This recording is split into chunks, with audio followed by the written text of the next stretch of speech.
the closed cooling options that were put forward, as well as some of the alternatives to once-through cooling, and published 2 reports. I'd like to thank the Nuclear Review Board for engaging us in this process, as our charter from the state of California is to assess operational safety of the plant. The detailed conclusions in those reports are available on the DCISC website, which can be accessed at dcisc.org. I think at a high level, we concluded that at least some of the closed cooling options can likely be implemented safely, that is with acceptable safety impacts. But the important point is that there's significantly more engineering design effort needed to reach the point where you can reach this conclusion conclusively, and also before you would want to down select between some of the detailed options between different types of closed cooling options. We also reached the conclusion that a license amendment request is most likely will be required. For one thing, you're creating a new potential source for flooding, which, while the safety impact is likely to be manageable, because it modifies the initial analysis for flooding, you'll have water that is a new source of water that's above the 85-foot level where your emergency diesel generators are located. This is, among other things, we think likely to trigger a license amendment review requirement. I'd note that one of our 3 members, Dr. Peter Lamb, spent 20 years as an administrative law judge at the Nuclear Regulatory Commission, and he concurs also with this judgment. To place into perspective the project that would be performed in order to implement cooling towers, one thing we can look at is another major capital equipment replacement project that occurred at the San Onofre plant, which was the replacement of steam generators. A few years before San Onofre replaced its steam generators, Palo Verdes, which has the same design, successfully replaced their steam generators using equipment manufactured by a company called Ansaldo. Southern California Edison, in their bidding process, did not choose to use that vendor, chose another vendor, and the cooling towers did run into significant issues around defects that affected safety, and that was ultimately required shutting down the plant. So, steam generators, excuse me. I like the group effort in correcting like periods of time, pieces of equipment. I understand. So it's kind of a family. Excuse me. At any rate, sometimes, you know, I'm a professor, so I sometimes wander off in the wrong direction. Not just a professor, a UC Berkeley professor. Oh, great. Now you're like Bear-centric as well as being engineer-centric? Doesn't necessarily help all that much. So, Go Bears. So I think that the key point here is that our conclusion is that the transition to once-through cooling could be done, but that one needs to look closely at the potential impacts on safety, and you would want to have careful review through this process of developing detailed designs for plants to make sure that the cooling towers could operate safely and also have acceptable impacts on operation during the construction process. That's right, your margins for error are smaller. Yes. Thank you. Okay, thank you. Thank you. Next, Friends of the Earth. Bill Powers asked for a longer presentation. Are you doing it as a team effort? Yes. So Oh, come sorry. sit up front. Oh yeah, go ahead and. Madam Chair, if I may, I'll lead the presentation on behalf of Friends of the Earth, and then Dr. Powers will follow. And I'm S. David Freeman, the senior advisor to the Friends of the Earth, and I appear here on their behalf. Friends of the Earth is actually focused on providing this board with facts and information to help you do your job, which is implementing your OTC policy. This board's policy, as you well know, was adopted over about 4.5 years ago, and in our judgment is now ripe for implementation. The reports presented to you today and those previously presented by Friends of the Earth, as well as the recommendations of the Subcommittee of State, they all provide overwhelming proof that saltwater cooling towers at Diablo Canyon can and must, according to your policy, must be installed. It's equally clear that with this review, all the detailed provisions of your OTC policy, which are meticulously spelled out, enacted in 2010, have all now been satisfied. And therefore, no exception or amendment to that policy is required or is appropriate. The long delay afforded the nuclear power plants in this state for compliance should now come to a long-awaited end. Diablo Canyon has been stated now represents a smaller universe, but 80% of that still a very large fish-killing universe. You now have actually 3 studies of the cost. One that was made by Tetra Tech, one by SPX that makes the cooling towers, and one by Bill Powers. And they all show that the towers could be built at this south location, parking lot, at a reasonable cost. Now, I've been the chief executive officer of 2 large utilities in California, and I can say for sure that there is a world of a difference between the estimates made where, quite frankly, the incentive of anyone making the estimate is to be sure that it's high enough, as compared to a competitive bid where someone trying to get the business is bidding as low as they think they can get by and make a profit. And you have before you an estimate under $2 billion by a very competent, truly independent professional based on industry experience across this country and around the world. I just don't think there's any way that you can rationally conclude that the cost will be, quote, out of proportion to a $2 billion number. I was the acting CEO of the Los Angeles Department of Water and Power at the time when this OTC policy was adopted. And I'm quite aware that the fear of blackouts hung over the policy discussion like a black cloud. The policy explicitly provided a lead time for the utilities to install cooling towers without endangering power supply. And indeed, LADWP has installed cooling towers at its Haynes natural gas plant pursuant to this board's OTC policy. The last significant holdout is Diablo Canyon, which, as has been stated, is about 80% of the remaining very large fish kill. The power supply in California has dramatically changed from those years. There is now a sizable surplus of generating capacity. But more to the point, Diablo Canyon is not needed to keep the lights on. There's ample transmission capacity and generation to provide reliable power supply in its absence. There is no basis for exceptions or delays. Quite frankly, I think this board can take pride in fully implementing its OTC policy. And having taken account of these reports, it's clear that the board is now in a position to issue a finding that the OTC policy is to be implemented without further delay and without revision. All the provisions have been met to require that PG&E take the necessary action prescribed by the policy to stop killing the fish and wasting California's precious marine resources.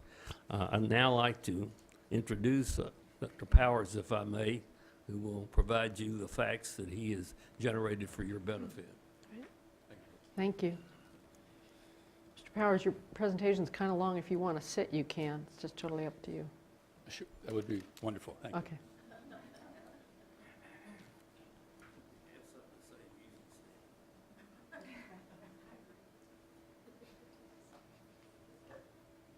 was going to say, and he can have a really extra padded chair if he shares that latte with me. No, I'm kidding. Thank you, Madam Chairman and Board.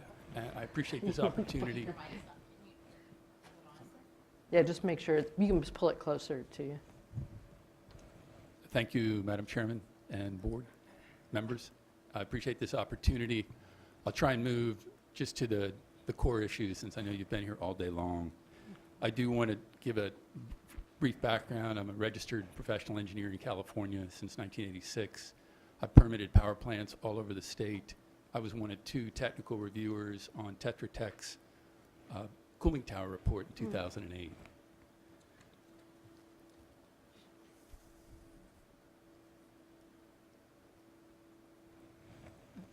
We're talking about a potential cooling tower retrofit at Diablo Canyon, and it's important for you to know that cooling towers have been retrofitted power plants in this country many times. And the first slide that I have here is the Palisades nuclear plant in Michigan, which is retrofit in the 1970s from once-through cooling to cooling tower. It was down for less than 3 years for that retrofit to take place, and the cost of the retrofit in 2011 dollars was less than $100 million. Plant Yates, a Georgia coal plant with 5 units, was retrofit in 2004. Retrofit cost was under $100 million. That's a picture of the cooling tower. It's got 40 cells back to back. What's being proposed at Diablo Canyon are either 2 44 or 2 34 cell back to back cooling towers. This one does not have plume abatement. The Diablo Canyon would have plume abatement, but this is what it looks like. This tower was retrofitted less than $100 million in 2011 dollars, and the duration of the retrofit was less than 3 years. The most recent example is Brayton Point Station, Massachusetts, a coal plant, almost 1,600 megawatts. That retrofit was completed in 2012, total cost $660 million. As you can see, it's 2 hyperbolic towers. There was a 3-year timeline from permit approval to completion of construction. They met that construction timeline. The downtime for the hookup of these cooling towers was 4 weeks. Bechtel is proposing a 2.3-year downtime for Diablo Canyon. I should take a minute to explain the difference between construction time and outage downtime. Construction means from the time you start building that facility to the time it's complete, that time period. Outage time is fundamentally the only thing that you need to do to go from once-through cooling to closed-cycle cooling is take the ducts that are currently taking in the water from the ocean and then sending it out and simply connecting them to the cooling tower so that it's now a closed loop. You are connecting ducts. That's it. That's what you do during the outage. And the other thing that is being proposed for Diablo Canyon is the lead engineer from Bechtel was talking about under the turbine building. We have ducts that can't take the pressure under the turbine building. Well, right under that turbine building as well as the heat exchangers. And so what they're proposing to do here is pull out the heat exchangers that can withstand 25 pounds per square inch and put in heat exchangers that can take 50 pounds per square inch. That retrofit was done at Arkansas 1 in 2 days. So it's important to keep timelines in mind when we talk about what's actually happening in the field and what's being proposed, at least in this analysis by Bechtel. This retrofit has been touched on here, which is the Unit 1 and Unit 2 steam generators, or the Unit 1 and Unit 2 steam generator groups were changed out at Diablo Canyon in 2008, 2009. This was an unexpected retrofit. These domes are not designed to have steam generators put through them. They had to cut through the domes, take out the old steam generators, put in the new steam generators, hook it up, start the system. The downtime in this case was less than 2 months. The point of this is not to compare a steam generator change out with a cooling tower retrofit, but for the tidal block. They've demonstrated that they can do a very major retrofit inside the safety zone of the nuclear plant in a post-9/11 environment in very quickly when it matters, when money matters and the project matters, that the timeline is get it done fast, safely but fast. Now this is a core issue this issue about 115 feet, and we should talk about this for 1 minute because, excuse me.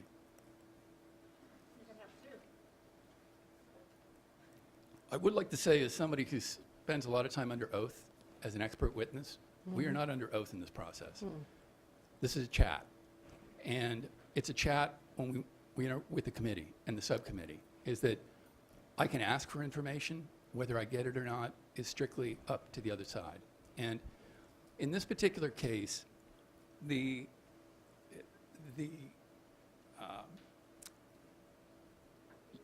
is terraces. Diablo Canyon is a series of terraces at about 95, 100 feet. Move, they say they can't hear you, so move closer Oh. to the mic. Yeah. Diablo Canyon, as it's currently constructed on the south side in the parking area, are a series of terraces. Terrace at about 100 feet, terrace at 120 feet, terrace at 130 feet, 135 feet. And so that's essentially the built but natural, if we call what is now as natural, what you have to deal with. The intake pumps are right there for the existing OTC system. So you got to pump up this hill, come across here, then they go into the surface condensers right under this building, right where I'm pointing for 1 and 2. And then they pick up heat and then they get dumped right here. Well, this system here is designed to handle 100 feet of hydraulic head, meaning those pumps are pushing that water up the hill, through the duct, across the flat, under and through the heat exchanger, and then out. And so let me read this from the final report from September 17th, 2014. A closed-cycle cooling system would require an increase in the overall design pressure of the circulating water system. The tube side of the main condensers would be modified to increase the tube side pressure design from 25 psi to 50 psig. What that means is they are going to pull out the surface condensers right there, and they're going to put in higher pressure surface condensers that can take 115 feet of hydraulic head. And what the engineer from Bechtel was alluding to, and what has been an issue we have not resolved in this proceeding, is you have ducts that we know are designed for 100 feet of hydraulic head here. We know you're upgrading this to get this system up to 50 psig, which is 115 of hydraulic head. What the engineer is saying is right under this, where these ducts come in here, they can't handle 50 psig or 115 feet. We don't know what to do, and so we're going to level all of this to 115 feet so that we don't overpressure these ducts that are down in here that are hard to get at, that are lower pressure rated than this 50 psig. So, as an engineer, what do I say? Why bother to upgrade those surface condensers to 50 psig if the tubes right underneath or the ducts right underneath can't take 50 psig? I mean, why are you going through that? Why are you spending tens of millions to do that? It's my position that the entire duct system can withstand 50 psig. It was built to do that. Now, let's say, and we've asked Bechtel for this from day one, for a year. If you're saying the ducts under that turbine building can't handle 50 psig, give us some information. Show us the original design. Explain to us that, in fact, it can't handle it. If you do that, now we're having a discussion about another thing, which is, does it make sense to spend $1 billion to drop all those terraces down to 115 feet, or simply line those ducts with steel, which there is a competitor, and getting back to competitive bidding, URS has its headquarters in San Francisco. URS proposed a design for a nuclear plant in New Jersey, Oyster Creek Nuclear. One of the issues in that case was the ducts, as originally designed, couldn't handle 50 psig. What was their solution? We are going to put steel plates, reinforcement plates, in those areas to assure we can handle 50 psig. That's a good idea. That's one of several options to do this. That's a tens of millions of dollars solution, not $1 billion solution. Another is you line the inside of that duct with carbon reinforced polymer to build up its ability to take pressure. Number 2 option, which has been used at a major power plant in New Mexico. Number 3, don't touch the ducts at all. Put in pressure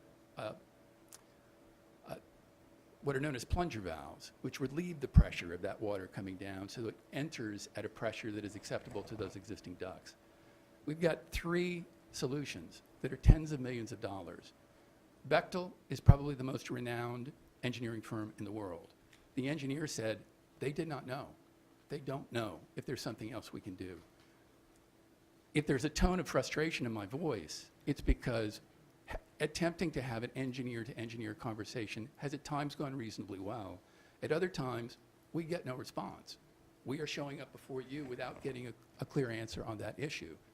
So that's really all I have to say there. One more thing, I guess the critically important thing is, okay, if that entire system can handle 115 feet of water column, the lowest point in the ductwork of the existing system is 43 feet. This is Bechtel's data. You stack 115 feet of pressure on top of that, that's almost 160 feet of water pressure. The highest point that anyone is looking at to put a cooling tower basin is 135 feet. If that can handle 115 feet of head, that system, there's absolutely no engineering purpose behind leveling that site. And that's why this point is very important to understand, because yes, there are other solutions. Those solutions cost nothing compared to leveling the site. But it's my position, until we get information from your contractor about, you show us where those ducts are weak, why they're weak, and back it up. And then we can have a discussion about countermeasures. The other issue, which is not as important, but it's the second engineering issue that I want to discuss, and only the second and last, which is ultimately, and I commend Jonathan for his effort on this, and insisting that we get reasonable designs on these cooling towers for the parking lot, is the Bechtel did go and get a design from a company called SPX, which makes this type of cooling tower. And they got a specific design specification. Those of us that work in this business know what that specification means. The specification means that this cooling tower, green, which is Bechtel's cooling tower, the cells in this cooling tower have specific dimensions, 54 feet by 42 feet. Yet throughout this entire process, Bechtel has been using a different dimension, 60 feet by 56 feet. For one cell, that doesn't sound like much, but when you stack 17 in a row, now you're stretching out another 100, 150 feet. If you're trying to squeeze these into existing parking areas, every foot matters. And so this is another issue of where we have not reached agreement, or just clearly stating that we're dealing with the same device. So when you use the actual dimension of these cooling towers, and the blue here, by the way, is mine. I had looked at a somewhat larger cooling tower, and I must say that the 34-cell cooling tower that Bechtel looked at is probably ideal for this site. This is a Unit 1 cooling tower, which is to the far southeast. This is probably the more important cooling tower, which is for the number 2 unit, and you can see that it is working its way into some buildings right here. And one of the fallouts from leveling the site is you have all these buildings to deal with.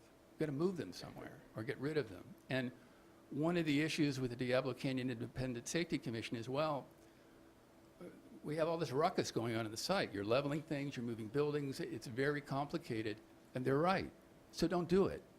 Don't level the site, don't move all the buildings, and when you use the appropriate dimensions of the Bechtel 34-cell tower, you can see that it can be fit, and this is not the final solution, this is just one. It can be fit into parking lot number 7 and affect only 6 or 7 buildings. This is office space, storage space, employee training space. These are up here, these bigger buildings, engineering offices. This is not nuclear critical stuff. This is, Tetra Tech had identified these buildings as temporary structures in 2008. We now know exactly what goes on in each one. None of these are critical facilities. So let me, I don't want to, I know it's stop the clock when I ask a question, but let me see if I just want to make sure I'm understanding this. So all of the disruption, or a lot of the disruption in the report comes from the leveling of that whole site, as opposed to figuring out how to put the buildings I would on the site as economically as you can and dealing with the duct issue in an alternative way. Yes, the primary disruption comes from leveling the site to 115 feet elevation. A secondary but still important amount of disruption comes from assuming that the cooling tower is quite a bit longer than it actually is. So now, instead of being able to fit it into a space that's already adequate, it's now going beyond that. So you And have that's because they prefer the 44 versus the 34 because of the plume control? Or is that a separate issue? It's a good point to bring up, is that the 34 cell, the 44 cell tower has a very conservative plume abatement design in it. So we requested a smaller tower with less plume abatement, which is the photo of the 34 cell tower. That tower actually performs quite a bit better than the 44 cell tower. And so in some ways, it's the best of both worlds. So it performs better for cooling purposes? Both for cooling and impact of parasitic load on the plant, meaning there's more parasitic load, meaning that the amount of energy required to operate the cooling tower system is greater with the 44 cell design than with the 34 cell design. And so to a large extent, or at least from Friends of the Earth standpoint, the 44 cell tower is gone. It's the 34 cell tower that we're looking at, because the 44 cell tower offers no advantage other than marginal increased plume abatement performance. But at that site, it just isn't a significant factor.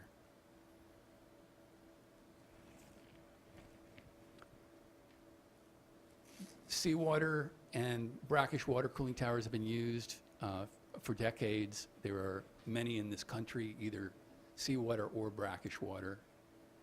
The one, probably other than cost, the other main issue I want to touch on is, especially with the Diablo Canyon Independent Safety Committee, there's a lot of talk about the potential reliability impact of salt deposition off a saltwater cooling tower or seawater cooling tower.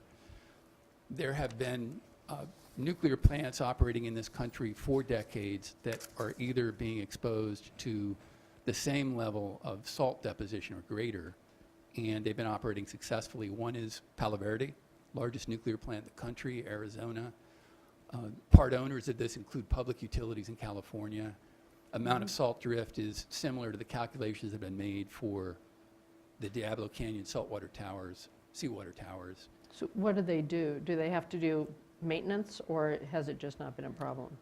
The Bechtel's recommendation, and Palo Verde specifically, I have not talked with but in the California Energy Commission analysis of these types of towers, that one of the measures that is taken when there is a substantial amount of salt drift is increase your maintenance intervals. Just keep your insulators clean, and also potentially specify insulators that are more resistant to that type of deposition. Another nuclear plant, this one is in Florida, Crystal River Nuclear. In this case, the nuclear plant is nested in a bunch of coal-fired plants. The nuclear plant is right down here, 860 megawatts. There are seawater cooling towers all along this line, seawater cooling towers here, and the amount of salt coming out of these towers over the course of the year, at least permitted salt, is about double what it would be from Diablo Canyon. This nuclear plant had consistently maintained higher levels of reliability than Diablo Canyon 1 and 2, which have no cooling towers, until it also encountered a problem when its steam generators were changed out, just like Song's, and was retired last year.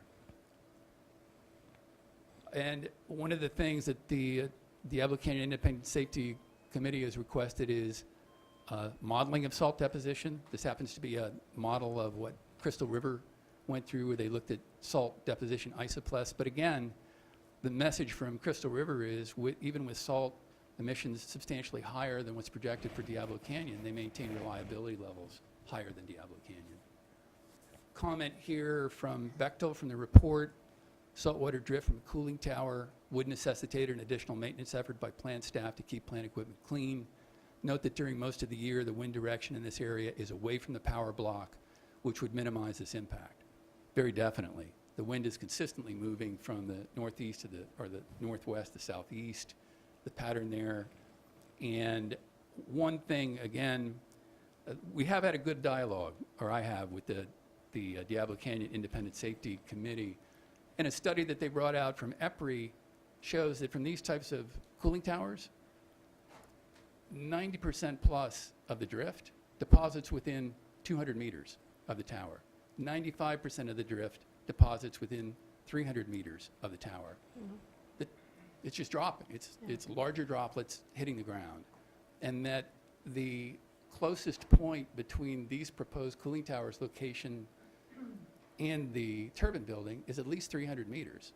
Overwhelming amount of this drift should hit the ground regardless of which way the wind direction is going. And then we have a prevailing wind that is taking the salt drift in another direction.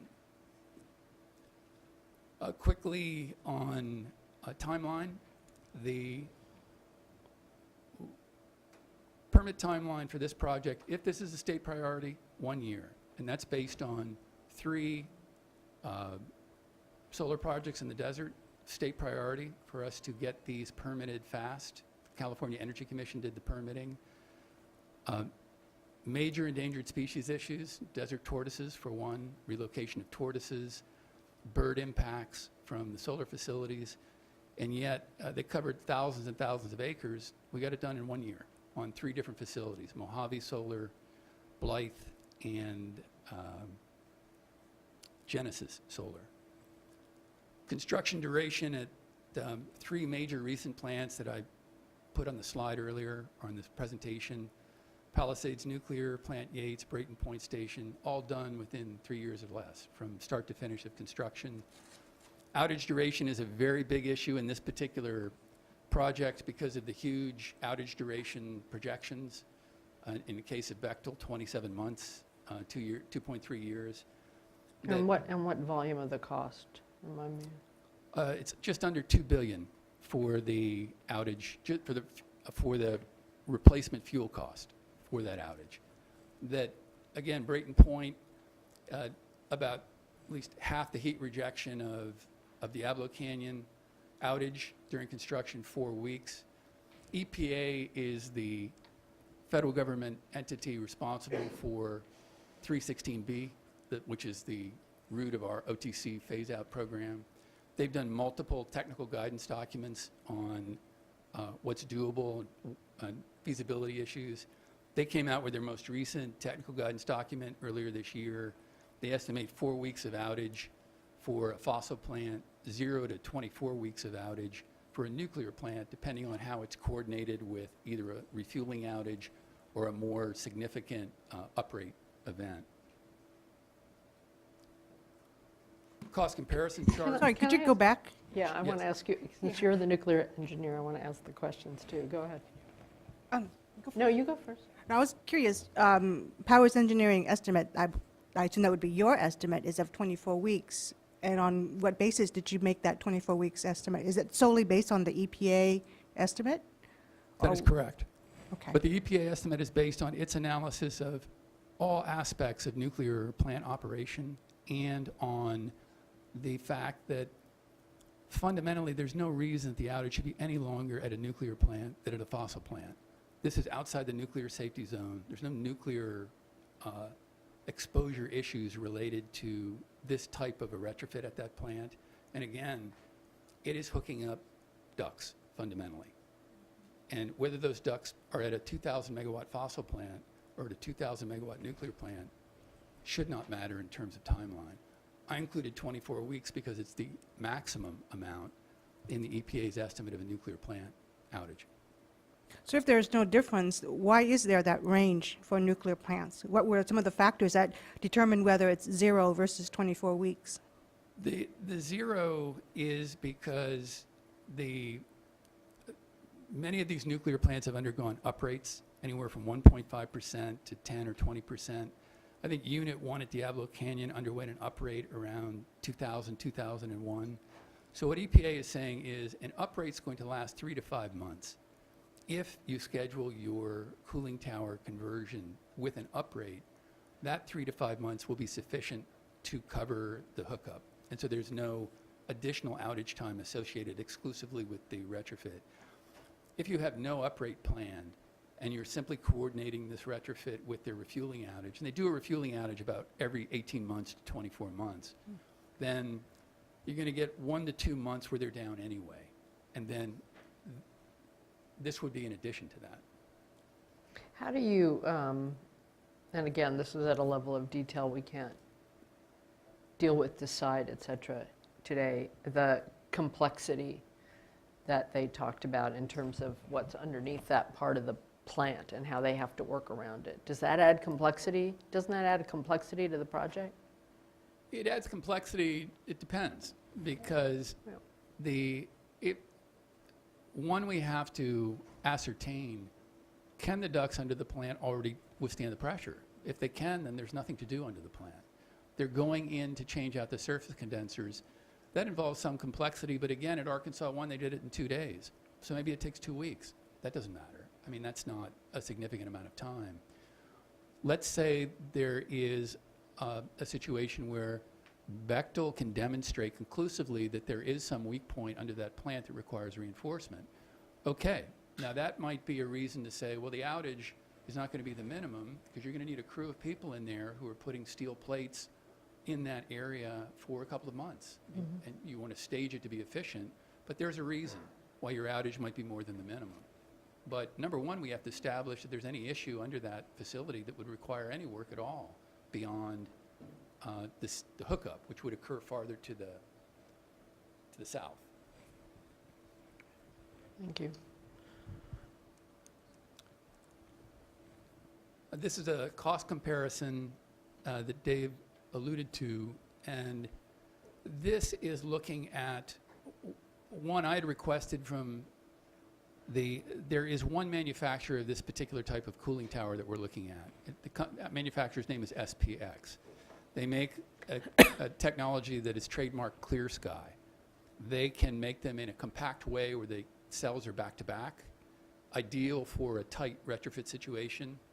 I had requested in 2009 from them a generic estimate of the cost of a cooling tower conversion in a nuclear plant, which they gave me.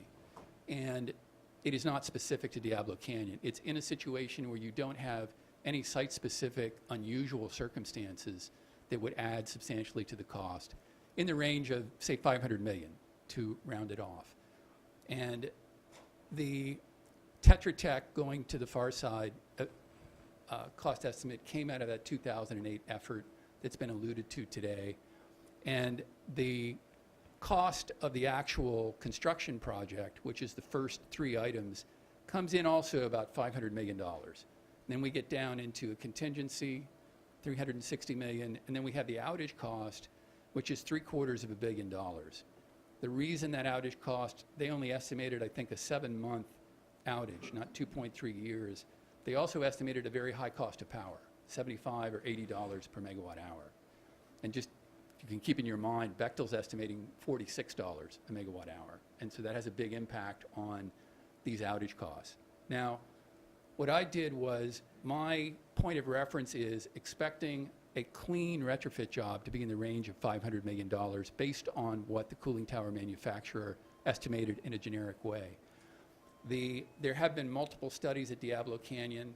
One happened to have been done by Enercon in 2009. Enercon also did songs in 2009. The song study was of the same circumstance, plume abated. Songs is right by San Clemente, California, right on the interstate. Plume abated tower, condenser change out. And we did have discussion in this committee hearing because I said, look, I've reviewed the Enercon costs for Diablo Canyon. They're too high. They're not substantiated. And I was, in a very polite and friendly way, said, wait a second. We have SCE looked at the costs that they did for our facility, and we think they're accurate. Well, I then went in and looked at those songs costs, which are, songs is essentially the same size as Diablo Canyon. And those costs are reasonably accurate. In fact, looking at just the hardware numbers, even Bechtel's numbers are accurate. Bechtel's saying, we're just doing the cooling tower job. It's a $400 million job.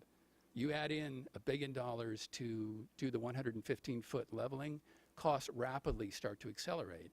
You assume you're down for 2.3 years, and you're going to pay $2 billion for replacement fuel.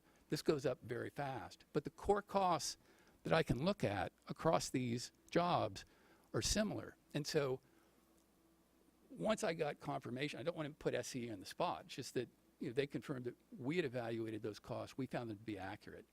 They're consistent with what I would expect to see for that cost. Now, the other cost I have in here is outage cost. Using that 24 weeks of outage and using Bechtel's current estimate of what it costs for a megawatt hour of power, that's the number. If I had used Tetra Tech's number of almost double that back in 2008, it wouldn't be almost 400 million, it'd be closer to 800 million. It's very dependent on what the fuel cost is. And then what I have is putting these into, I think one of your mandates is to look at the annual cost. And this is putting those numbers into an annual cost and then comparing them to the Tetra Tech number. And I see, if I could have just one more moment, I just want to point this out. This is quite important too, which is switching to closed cycle cooling brings reliability benefits to Diablo Canyon. Their biggest reliability challenge is the plugging of the intake structure. Kelp comes in and can plug that intake structure and restrict water flow into the units. And so that is, at least was qualitatively explained to us, as the major issue with generating high back pressure situations. Number two, they've had problems with the outfall right here. They've got 1.6 million gallons a minute of warm seawater cascading down steps into the ocean. It's generating spray. That spray is coming around the building. That's the administration building right there in the foreground. Between the administration building and the actual turbine building, there's a gap of 150, 200 feet. Spray turns the corner, and then they've got electrical equipment in the back here. And they've been having problems with shorting out their electrical equipment behind this corner, and they've determined it's from that outfall. That outfall is gone once you convert to closed cycle cooling. There is no more spray being generated there. And this intake structure now is only used to move a very small flow relative to the current flow as makeup water over to the cooling towers. So there are some definite reliability benefits that come from a closed cycle cooling conversion. I think we've talked already to a degree about the particulate emissions. Much of it falls out right by the cooling tower. And the San Luis Obispo County APCD has indicated that the PM10 offsets are available for this.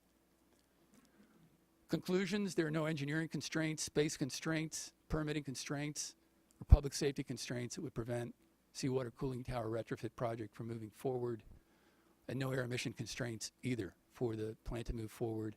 And then in my professional opinion, the cost is no more than what Tetra Tech had presented several years ago.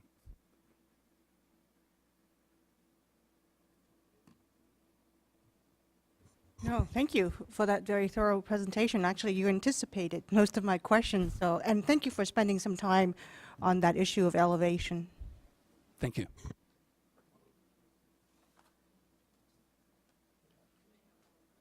Oh, thank you.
right, I'm gonna take off. We'll be talking in a few days.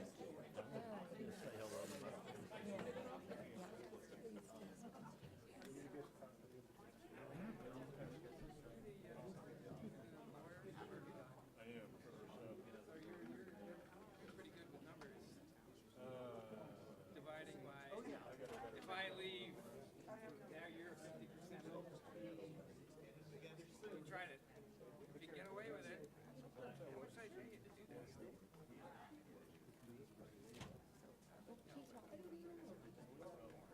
You must be getting something else. To spend that kind of time. Wonderfully worded presentation. Well, you sure when you play with the numbers? Walked into that one, didn't you? My particular bias is for the truth. I'm an environmentalist that's very picky about how I perceive things. By So if I do walk out, you will believe that you're really 50%. No. You don't. You just did. Although I was getting the back. Are you a lawyer? Well, I wouldn't hire you. I hired him. Test, check one. Working that out right now. Great job. Really good. You don't need to. It's okay. It's okay. It's okay. There's a reason behind my method of madness. Yep. I mean, what are you trying to play? They figured something out. So where are you now? Are you in San Diego? Is that Excuse me. You. No, I'm at home. That's the real one. Grandchildren. Are they in San Diego? Yeah, they're in University City. Oh, that's real. That's San Diego. I just wanted to Solana Beach. Oh, no. take something that's irrelevant and but you're destroying it as an evil. You know, you're not allowed to do that in court. My plane left about 40 minutes ago. But see, you don't care But about there is one around. He cares about it. I'm going to see if they have any more questions. Well, that you were living. That's my perception. What I usually do here is often the flights right at 5, 6 p.m. sell out. Oh, right. I'm not trying to reserve on knowing that if the flight don't make it, that's fine. Have you ever heard of me?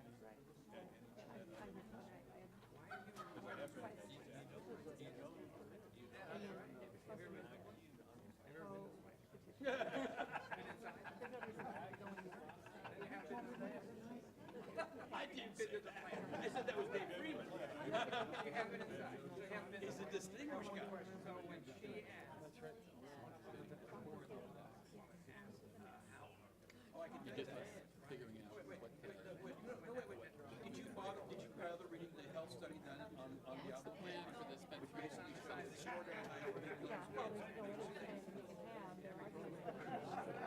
Yes, yes, the study was released about 3 months ago.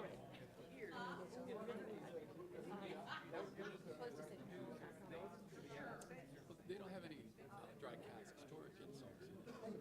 Yeah. They do? Yeah, it's actually it's sideways. It's not, it doesn't stand up like bowling pins like a tablet. It actually goes slides in. They don't have a lot in there yet, and there's all this the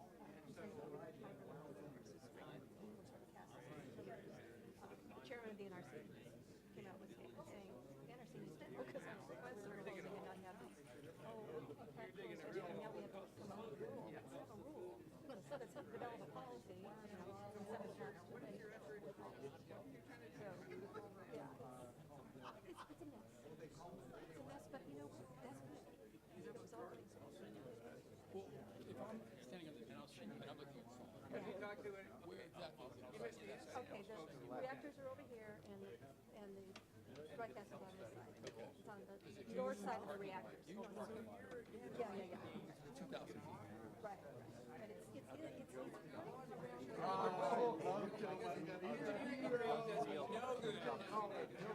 it's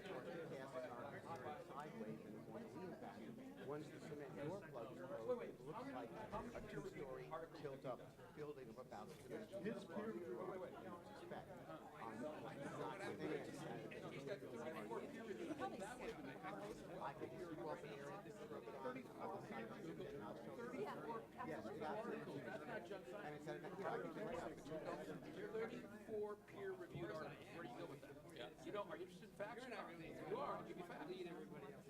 Out the door to the left by the restroom. Absolutely. Absolutely. Absolutely. I think you should look at methodology. Game the numbers. They're all over the place. And we did it by zip code. Because we actually had the energy committee used all year. The point is, so when you look at it by zip code, people are literally dead in this county because of that. Because of and it has been absolutely documented right down to the zip code. If you're interested in using California state records, why don't you see if you can find a flaw in it? 100 to 100. Look, find a flaw in the state. If you work to read the state, find the flaw. There isn't one there. I'm talking about you. You're the one who's making up the statement. You're making the statement. If you want to have a choice, read the study and see where the flaw is. California, but why not? They didn't review the study on the they didn't look at the study on you're talking about by specific study. San Luis Obispo. Quantum mechanics has nothing to do with the San Luis Obispo study. I've never looked at it.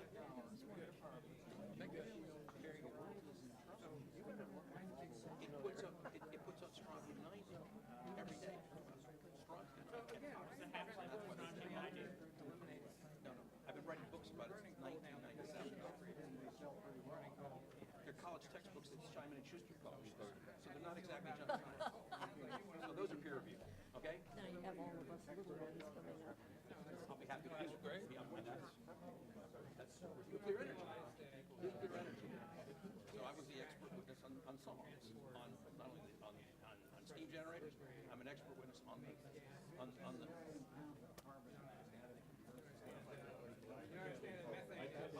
I want you to read a white paper which came out just this year on why nuclear has no way it can possibly affect climate change in a positive way. If you're willing to read it, it's got 13 pages of text and 30 pages of footnotes. Are you interested in factually accurate information? Oh.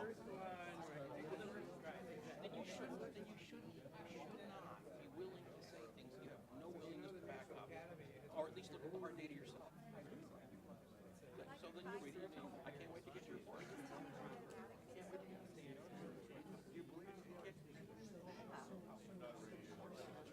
Biggest challenge in the world. Yeah, that's exactly right.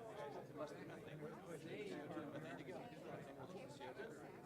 course it is. Climate change deniers are idiots. But my point is, look at the scientific data. For example, if the study you put in space with quantum mechanics has never read or seen.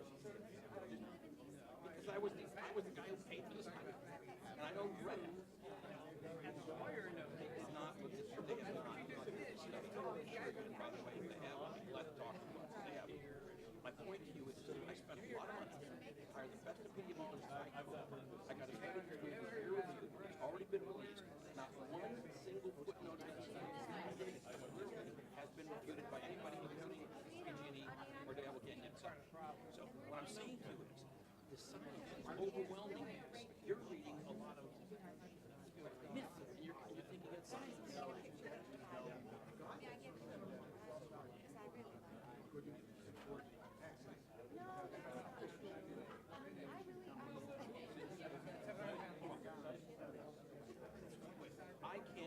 I can't tell you. The nuclear industry does a tremendous job of trying to block any voice that they don't agree with. But for example,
Photovoltaic is not subsidized.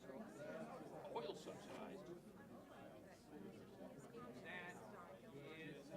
Okay, so let's take some real numbers, which Lester Brown, Amory Lovins would all agree, which is that solar today creates energy for approximately 4.5 to 5 kilowatt hours unsubsidized. That is competitive with coal. So you've got to, there's a lot of numbers that you want to hear.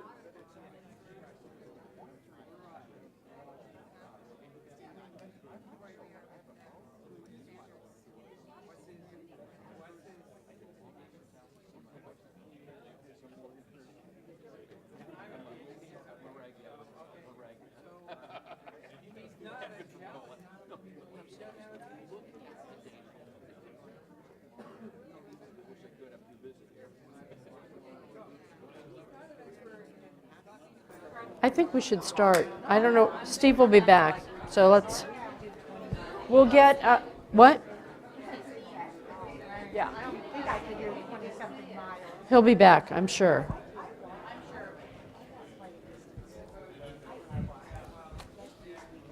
Thank you all. Thank you for your patience.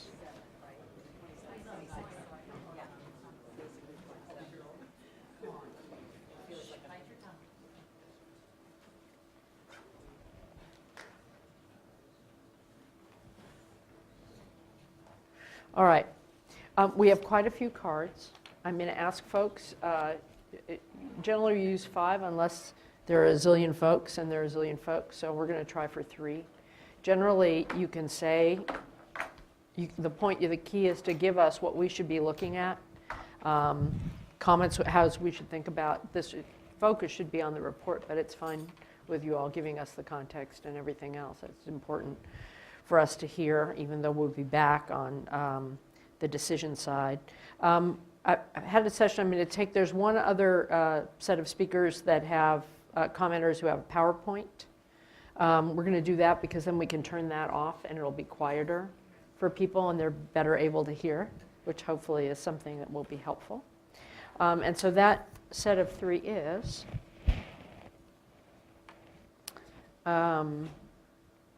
Jean Nelson, William Gloy?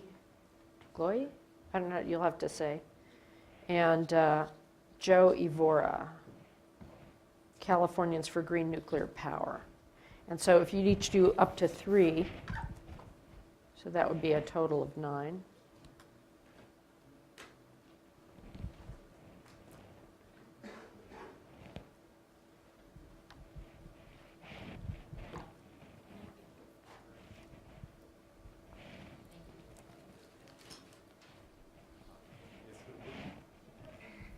Okay, let's see.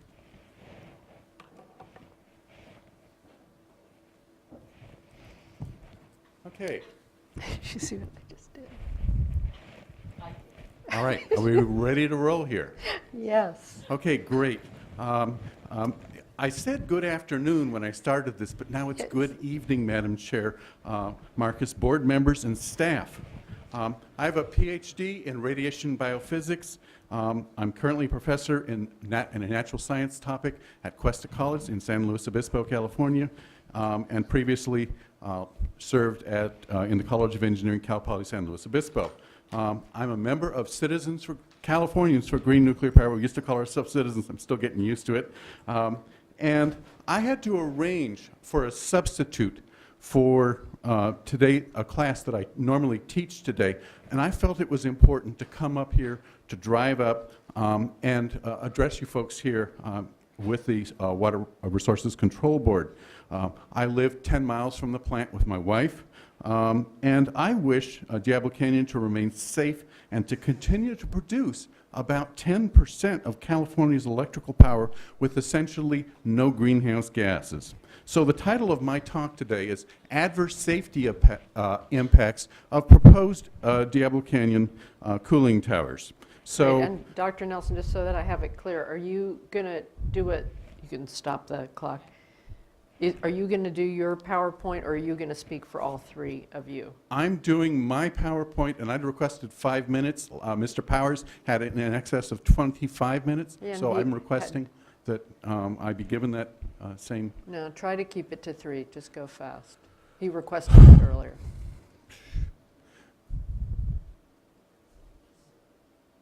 And of course, it's decided it's time to act up. Yeah, it's challenging. It's a, Oh, the side? Okay, there we go. oh, Okay. great. Too obvious. All right, so here's a view of Diablo Canyon, and the critical safety systems are at 85-foot level, here and here. And I want to draw your attention to a couple of things. One, the proposed cooling towers would be over here at 115 feet. Above here, you've got purified water. Now, that purified water is one of the many levels of safety systems at Diablo Canyon, but that water has to be pure for it to serve its safety function. So we'll talk more about that in just a moment. So I'd like to draw the board's attention to section 3.3 of the final SED. That's this little guy right here. Quoting from language in Alternative 3, it includes an explicit provision that defers to NRC requirements if compliance with the proposed policy compromises safety, referencing 40 CFR section 125.94F. I recommend the Alternative 1 exemption. So I want to talk about some of the critical safety systems that can be destroyed by saltwater inundation. Again, our problem, which I talk about with my students, is that salt water is highly conductive. And relative to that purified water we were just talking about, think about Fukushima Daiichi. So here's some of the systems that can be damaged. This is an emergency diesel generator. This isn't a little tiny item. This thing is about the size of a locomotive engine, provides a tremendous amount of electrical power to run critical safety systems, but it does not do well when salt water is dumped on top of it. Similarly, we have emergency batteries. Those are essentially a close cousin of what you have in your car. And you know that if you drive your car into salt water, that battery goes kaput really, really fast. So the question is how to create an inundation hazard at Diablo Canyon. Very simple. Just retrofit Diablo Canyon with cooling towers at 115 or 300-foot elevations. Our problem, the old plumber's maxim is, you know what flows down here? I'll just simply say it's mixed company. Water flows downhill. And how much water are we talking about? Well, if we look at the let's try that again. Look at the operational parameters for Hope Creek. Now, I was drawn to Hope Creek because Mr. Powers used it when he addressed the Diablo Canyon's Independent Safety Committee on the 14th of October and claimed that this was a plant that provided 28 years of operational experience using cooling towers and salt water. And so we'd have to double it. It's 18 million gallons. There's 9 million at Hope Creek. But how big is that? That number kind of rolls off our tongue. But if we look at an Olympic-sized swimming pool, it contains about 0.6 million gallons of water. So how much would you need? You'd need more than 27 Olympic-sized swimming pools full of highly conductive salt water to make this whole thing operate. So if we look at the page 14 of his submission, dated the 3rd of November to this commission, he uses a term TPY without defining it. What the heck is TPY? That's tons per year. And when he talked at Diablo Canyon, it was about, if we calculate, it was about 1.8 million pounds of salt. Now it's down to about 1.7 million pounds of salt. And this is a 1,000-fold increase over the salt deposition that currently occurs at Diablo Canyon, which is in a moist coastal environment with complex topography. It's not like the examples that he's shown you. So here's a picture that I took recently of a 500 kilovolt insulator at Diablo Canyon. This thing is about 25 feet long, and the whole idea of it is to keep an electrical arc from forming between the conductor and ground. It's a very dramatic thing when these things arc over, but but in a moist coastal environment and you put lots of salt in there, these things fail. So you get lots of flashovers, which compromises safety and reliability.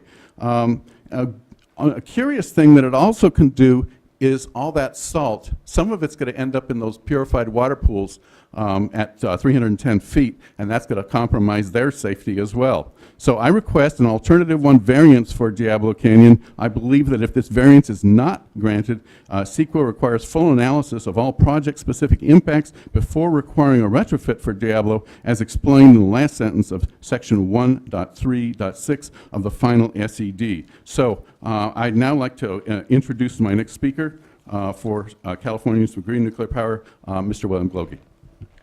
Thank you. Chloe. Thank you. William Glogey from Orchid, Glogey. California, Thank you. just south of Santa Maria.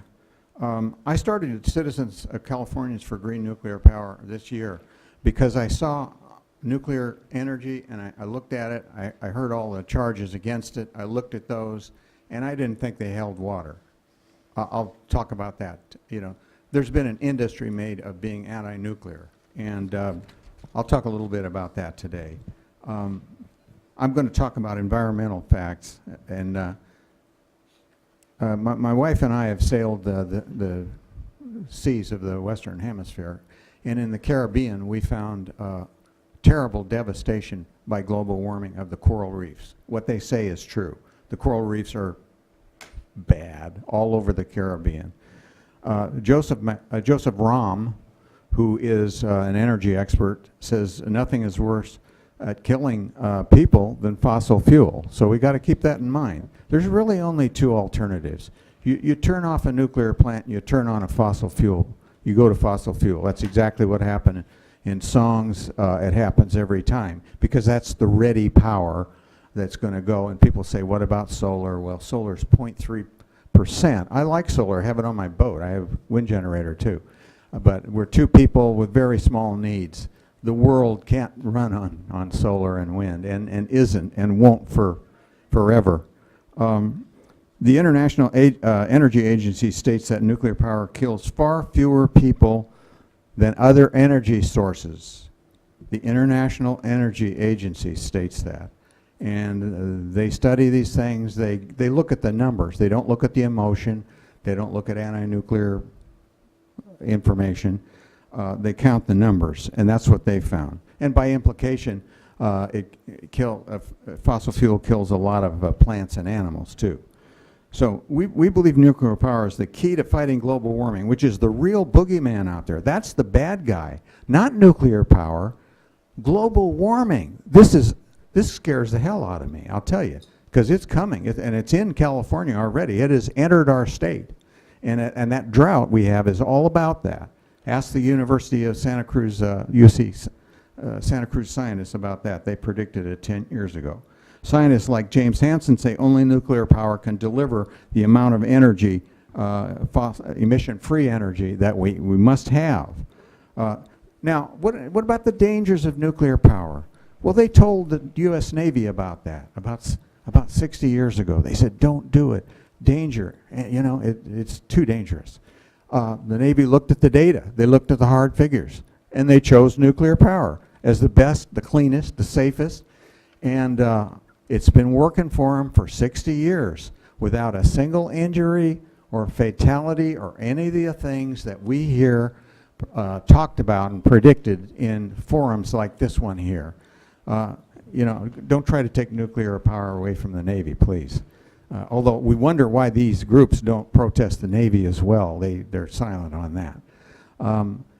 Now we've got a new charge against nuclear. We've had a series of charges of radiation leakage. No, they didn't find that. They tried earthquake safety. That didn't find that. The new one is once through cooling. It's killing the fish, and it's killing sea life. We can't have that. We got to stop. We got to build these towers at billions of dollars, which in essence is killing Diablo Canyon, because ratepayers, nobody can afford that money, and just like in San Onofre, they'll shut the plant, and that's why these people are here, you know, in protest, because they know that'll happen. I would just suggest, and this is true to everybody in the audience, you're already over time. Focus on what you think versus denigrating what somebody else thinks. Because I guarantee you that there are people in this room who disagree with each other, even within what you seem to think is one phalanx. They disagree with each other all the time. So just, we have a decision we're going to have to make. This is not the decision-making meeting. So just what you think versus denigrating what somebody else thinks. Well, And then, but briefly, because you're already over time. I talked to Butch Powers, president of the Fishermen's Association at Port San Luis. I said, is there any negative impact on your fishing? He said, no. I said, how's the fishing going? He says, great. Then I looked at some of the figures in headlines like this one, fishing industry back from the brink in Morro Bay, and it's back big time. It's they caught 300,000 pounds of Dungeness crab in 2013.